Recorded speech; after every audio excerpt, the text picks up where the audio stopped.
Chairman McClintock, Ranking Member Jayapal, and members of the subcommittee, I am Greg Chen, the Senior Director of Government Relations for the American Immigration Lawyers Association. The good news is that immigrants have helped make America stronger and more prosperous, and every day they contribute to its future.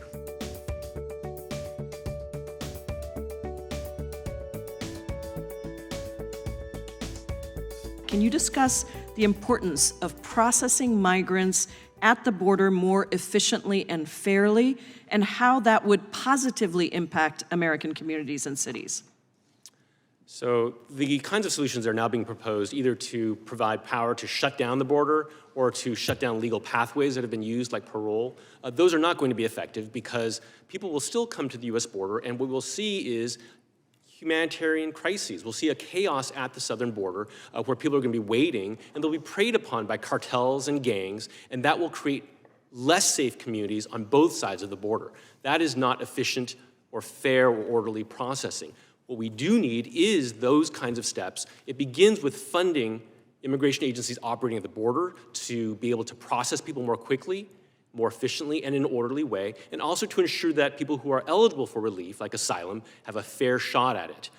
By doing that, making the system more effective, as you were describing or asking, cities and communities in the United States will have a better system for people arriving. They'll have more awareness of when people are arriving. That's the coordination need for the federal government to help play that role.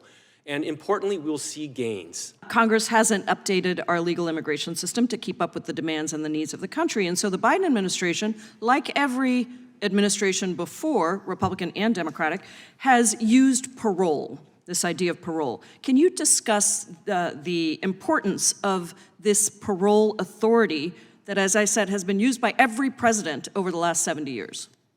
Yes, so parole was created in the 1950s, dating back to President Eisenhower.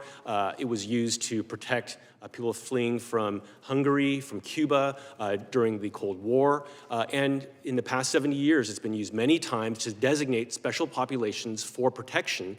Most recently, President Biden has used it to protect Ukrainians, Afghans, and also Cuban, Haitian, Nicaraguan, and Venezuelans. The important piece of parole to recognize is that it alleviates pressure at the border.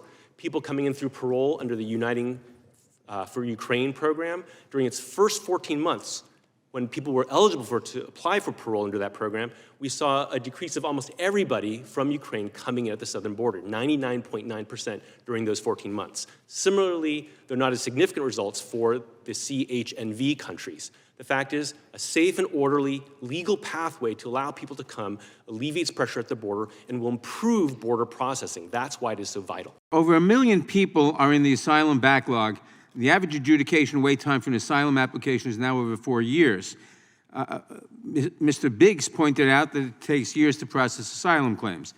The Biden administration's supplemental funding request included the request for funding to hire more immigration judges and asylum officers. How would hiring additional adjudicators help tackle the backlog, speed up processing, and improve conditions at the border? It would help in a very direct way. ALIS supports the request in the Biden supplemental funding request for 1,600 more asylum officers to be hired. Having more asylum officers will speed up the process for screening cases of people who are asking for asylum. That is simply going to make it more expeditious and also more fair for the system overall. And what it'll do is that kind of a benefit will inure to the overall system, because what we see now is that USCIS doesn't have enough case officers to handle other kinds of cases, such as employment-based benefits, family-based benefits. So we see delays across the board unless you fund USCIS to have enough asylum officers and other case officers. Can you discuss how the creation of additional legal pathways can impact the numbers we're seeing at the border? So expanding legal pathways would do tremendously in terms of improving both the pressures at the border to alleviate that, as the parole program has done, but also to address the kinds of important employment and business issues that you've just been describing that are impacting the country. The fact is that both Republican and Democratic leaders across the country and businesses, the U.S. Chamber of Commerce, are asking for more legal pathways to enable people to come here. We've had a lot of talk about people not coming or coming in the right way. The problem is we don't have adequate right ways for people to come exactly to meet the kinds of needs you are talking about here, Congresswoman. to meet the needs of the country, both for families and businesses that would make America stronger.